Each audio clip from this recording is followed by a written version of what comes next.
Today on Coffee Time, we are going to be talking about Halloween. Should Christians take part in Halloween? So let's go ahead, pour that coffee, and dive into the conversation.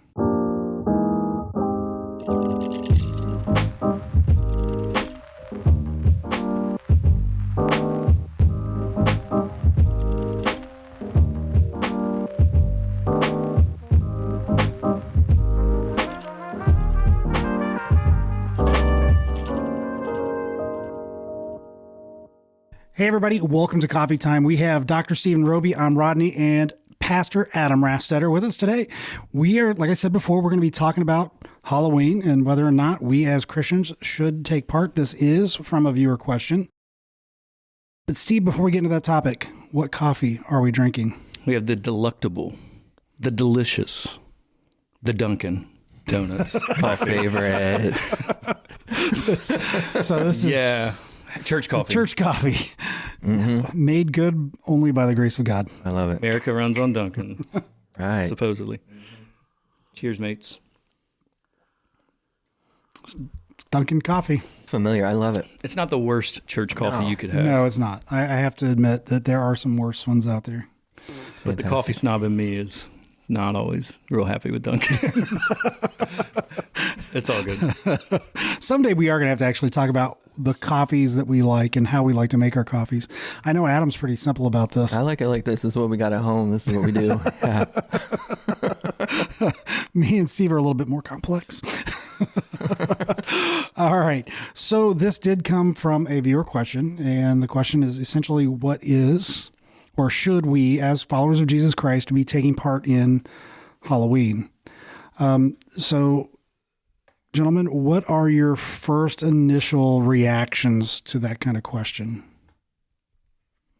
That it's a good question. I think like that somebody's thinking about it is good, because there's a lot of things I think in the culture that we need to think rightly about. What does the Lord have to say about this? And while we don't see a scripture that mentions Halloween, it's good to think about. You know, what is this pleasing to God? Is this honoring, dishonoring?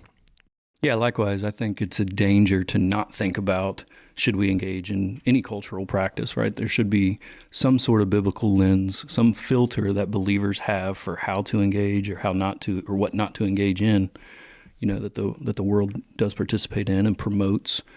And so on one hand, I feel like there's a couple of pitfalls here. Like you could be completely undiscerning and not ask this question and just full on jump in and engage in questionable activity, fully embrace, you know, the dark side of Halloween. Right. But the other side is the pitfall of just assuming that all Christians who have some level of engagement aren't thoughtful or discerning themselves. Meaning, you know, some people will take such a hard stance on the other side and say, well, if you're a Christian, you can't do this. Well, I'm not so sure. I think it's a little more complex than that. But that's something that I think is the reason for this question, and it seems to come up every year, of how Christians should engage or not engage with this. And I think you'll find diverse opinions among Christians. Well-thinking Christians, like good-thinking Christians, will tend to maybe disagree on some elements of this. I think there'd be agreement on like sort of the dark parts of this, like absolutely not. But what is acceptable? What's not acceptable? I think that can be a little bit more complex.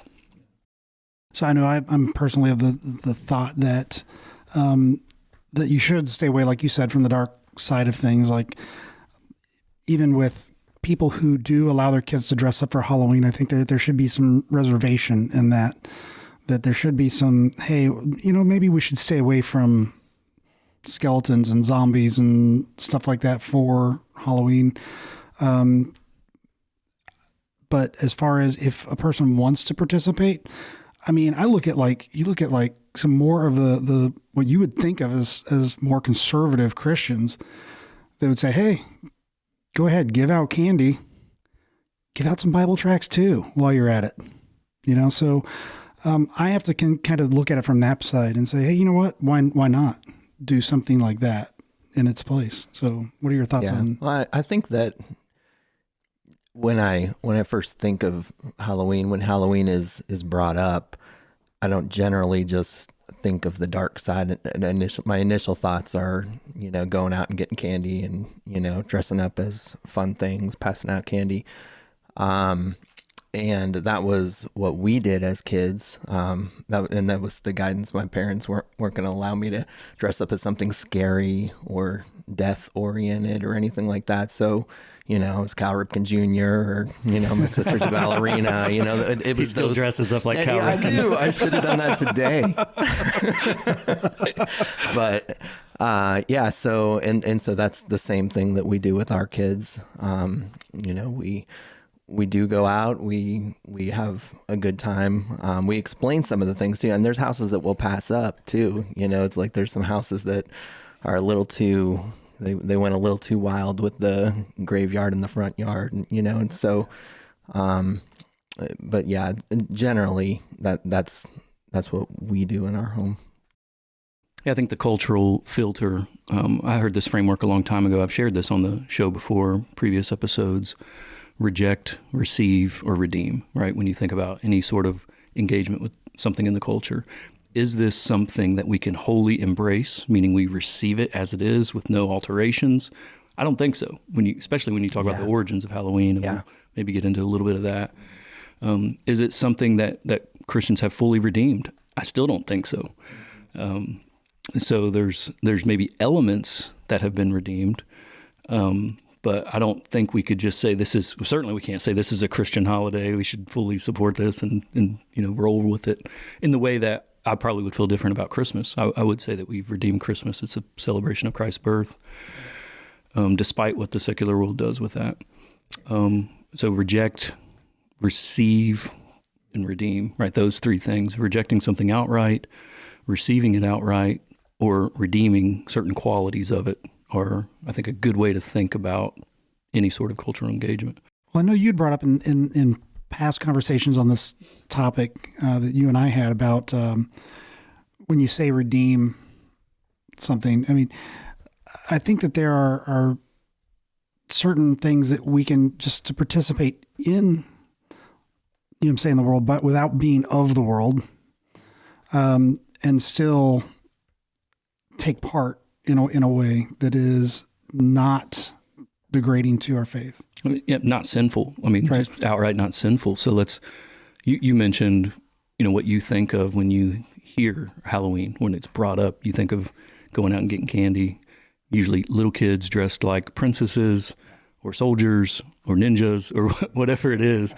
Avengers, that's like a big one, and there's certainly nothing inherently sinful about that in and of itself. And so there's an element that I think is redeemable in this. Some Christians would say this is an incredible evangelistic opportunity. You mentioned passing out tracts, but just think about how many times throughout the year is everybody in your neighborhood outside walking around mingling together. Yeah. It's true. There's probably no other day of the year. And so in a sense, it's like this is an incredible chance to meet your neighbors, a chance to say hello. Or, if you've outright rejected it, what does that say to your neighbors? I think there's some redeemable qualities, and that's the position I take. But I totally get and totally understand the Christians that want nothing to do with Halloween. Yeah. And that's a matter of conscience. Like if your conscience says, I can't do anything with this, particularly people who've been converted out of occultic practices, someone that comes out of witchcraft, because it's a Wiccan high holy day, who would certainly be hesitant. And every testimony that I've heard from someone who's come out of the Wiccanism, I don't know if that's appropriate, Wiccanism, out of witchcraft or out of any sort of occult practices, Satanism, would 100% say, stay away from Halloween. So in their conscience, like this is a huge deal, and I certainly respect that, and certainly don't question Christians that don't want anything to do with it. But I also think that there is some liberty and freedom to engage in non-sinful ways in the sort of societal celebration or societal event that it has become in our country, right? Because we're, like you said, when we hear Halloween, we're not thinking of making sacrifices. We're not thinking of trying to communicate with the dead. practices that others have done traditionally on that day. And so there is, nuanced conversation, and I think room for Christians to exercise discernment on how to engage and how not to engage, and being okay with, having unity in our diverse thought on this as a matter of conscience. So it can be evangelistic. It can be something we just outright reject. And that's not comfortable for some people because they want a clear-cut answer. And so I just don't think that it is. Yeah. So what about if we were to all dress up like Martin Luther and go nail the 95 Theses to church doors? That's one approach. Well, that's the redeeming, like trying to redeem it, right? Martin Luther did nail the 95 Theses or his debating points on October 31st, 1517, 506 years ago almost. Yes. And so that is one thing that Christians have done throughout the years to celebrate. We're going to celebrate Reformation Day. Call it what it is. Celebrate Reformation Day. Yes. But in reality, the Catholic Church did do that. Pope Gregory II did declare November 1st All Saints Day. Right. And so All Saints Eve was October 31st. And then eventually, I think another pope made November 2nd All Souls Day. So this was clearly an attempt to redeem the practices related to Halloween. Yeah. So when it comes to Halloween and it comes to taking part in the holiday itself, what do you think? And I just lost my thought where I was going to go with that question, Steve. It's horrible. I can't help you there. He never tells us the questions ahead of time, so we don't know where you're going. So I guess what I was trying to get at was if we're going to redeem Halloween, some people would say that there is nothing redeemable. Mm-hmm. But would you say that and I heard you say this earlier, that talking about sin of conscience. So if a person, like you said, doesn't have or doesn't agree with celebrating Halloween, then they shouldn't. Yeah, absolutely. Yeah. And I'm 100% okay with that. Yeah. Matter of fact, I wish it would go away altogether. Right. Like I kind of wish this wasn't a topic that we had or a conversation that goes on every year. But what would you say then so for those people who do want to participate, do you see this as kind of one of those things? It's like the eating food that was sacrificed to idols in a way. Yeah, I think it's a decent parallel because, you're looking at, can I engage with this? Do I view this as anything substantial or meaningful in a spiritual way? And I think if you say, yeah, this is absolutely a spiritual activity and it's dark, then you should outright reject it. But if you're looking at this and, well, this is a commercial holiday now, it's the largest candy selling thing of the year, like $6 billion in revenue are generated, or I think among candy sales or something around this time of year. And this is a chance to meet my neighbors. I think there's nothing inherently sinful in that, and you can do that with a clear conscience. Yeah. I know I do that with a clear conscience. We're not, like I in the past, what I've done is I've brought the grill around front, throw some hot dogs on the grill, make some chili, and offer it to my neighbors. That's a good idea. I don't dress up. I don't do that. I did dress up like Luigi one year for me and Malachi, or Mario and Luigi. But yeah, we don't glorify, the gore. We don't glorify, death and all of that at this time of year. And I think those are the kind of things Christians that do choose to engage need to be thoughtful of and discerning about, for sure. Yeah. There's a tendency, like there's nuanced conversation. Like you have the gory side of this that I think we should reject because we don't want to glorify death. We don't want to glorify mass murder, like, with all the horror flicks and things like that. Right.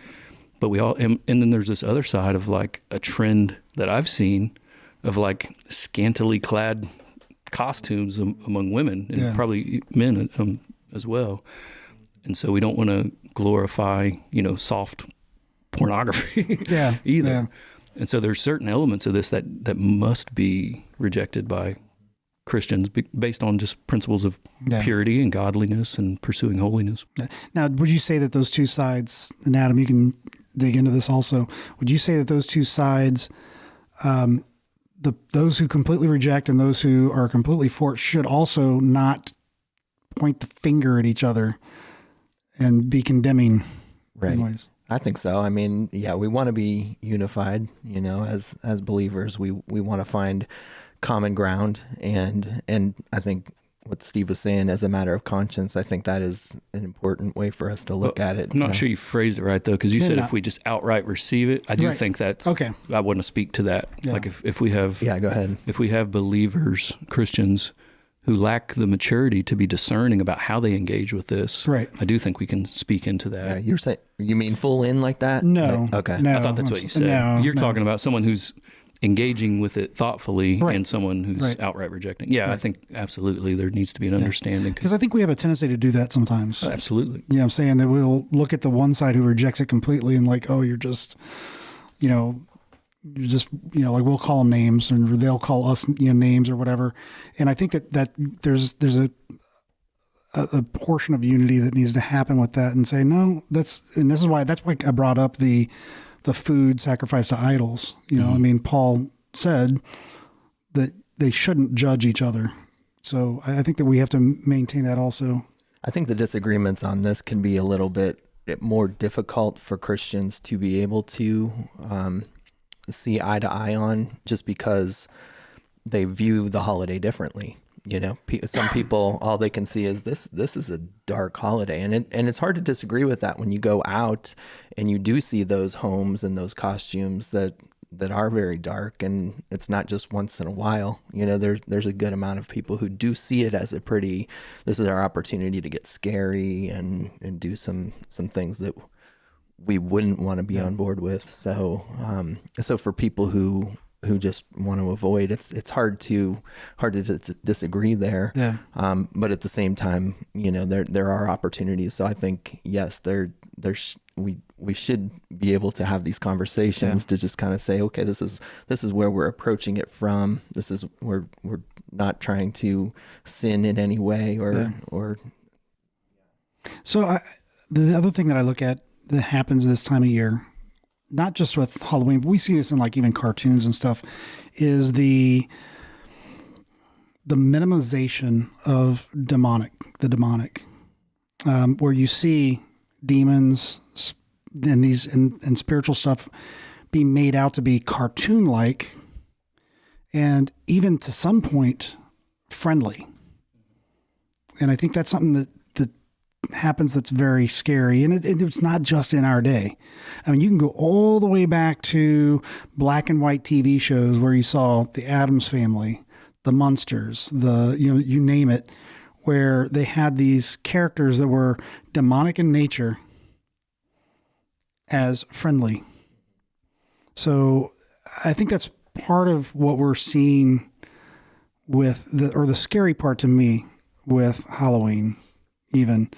Because a lot of times, look at a lot of the graveyard scenes that you see in people's front yards, and they're cartoon-like. Yeah, the fire station down the road here in our city has like joking, things on the gravestones. Yeah.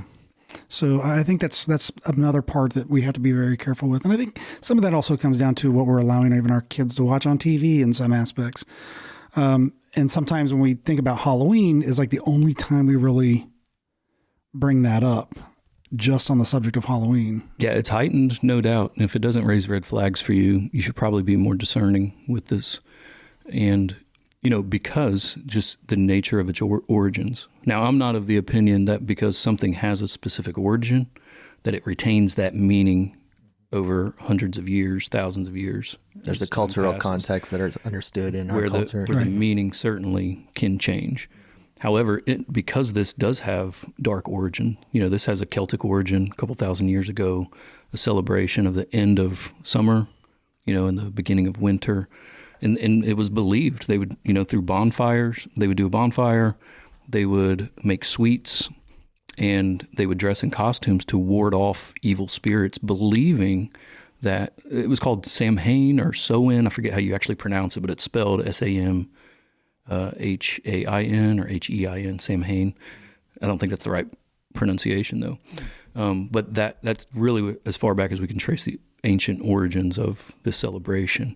That began in Europe, right? But then there was also the stuff going on down in Mexico, this kind of twin brother to Halloween in some ways, just a different meaning.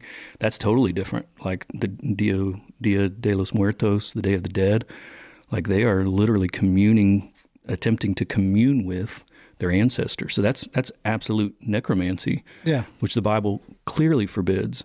And so you have to be discerning with this as a Christian. And so when you look at the origins, there clearly is a belief that at this time of year, there is a thinner veil between the seen and the unseen world. And so there's a heightened awareness of the spiritual realm. And that's how it's communicated. It's in witchcraft and ancient practices. And so there is a darkness to this that I can totally understand someone outright rejecting. However, because cultural practices can change meaning over time, I do think there is a secularized version that leaves all of that meaning behind, that is neighborly, that is friendly, that is not inherently sinful, but I still think you got to be really cautious. And that's why I said, is dressing my 4-year-old in a superhero costume or a firefighter costume and walking to the neighbor's house and asking them for candy a sin? Not in and of itself, right? And so you have to, allow some freedom of conscience with discernment on this topic. Some people don't even like Christians churches have tried to replace this with, of course I talked about All Saints Day and what the popes did in years past, but currently you have fall festivals, you have, we do an autumn evening, devoid of all of that kind of stuff, but churches have done trunk or treats, so they kind of try to do a more controlled environment with the spooky stuff being removed from that. Right. My conscience is okay with that. We don't do that at Water's Edge because I just don't want it to be connected to Halloween at all. It's something as we promote as a church, but I think for an individual believer, there's some freedom of conscience and engaging, but gotta do it with discernment. Yeah. So next we're going to talk about... That was a lot. I mean, I'd spit a whole mouthful out. I did not mean to take over. That's okay. So next we're going to talk about gluttony. No, I'm just kidding. Yeah. Because, candy, man. I got a sweet tooth.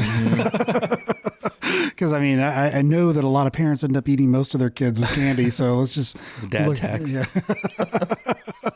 Yeah. It's real. But I think that I think in conclusion, we can really look at it as, this is one of those things that there is a side of this that we do need to stay away from. And reject completely. There is a part of this that is what you said, redeemable, that we can do conscience. Things. Yeah. If we have a good conscience with it, we can hand out candy, hand out Bible tracts with it, or something like that. There's plenty of places where you can order them, and good ones too, not just... Some of them are kind of cheesy, so be careful what you order. And then also to outright reject it. And on those last two, two people really need to be cautious not to be judgmental of each other. Yeah. I will say, growing up, when I lived in Florida, I always remembered, because I did not grow up in the church. That's my caveat. I remember passing the houses that would have signs, "We don't celebrate Halloween," and just have certain messages on them. And as a kid, I didn't understand the Christian conscience in this. Right. And so I honestly completely viewed that as unloving. Not that that's right or wrong. Now as a believer, I totally get why Christians don't want to engage in this and would outright reject it. But I remember as a kid, thinking different of the neighbors that didn't participate just because I wanted candy. And I'm like, why can't you just hand out some candy like everybody else? Let's be a community. I don't know. Yeah.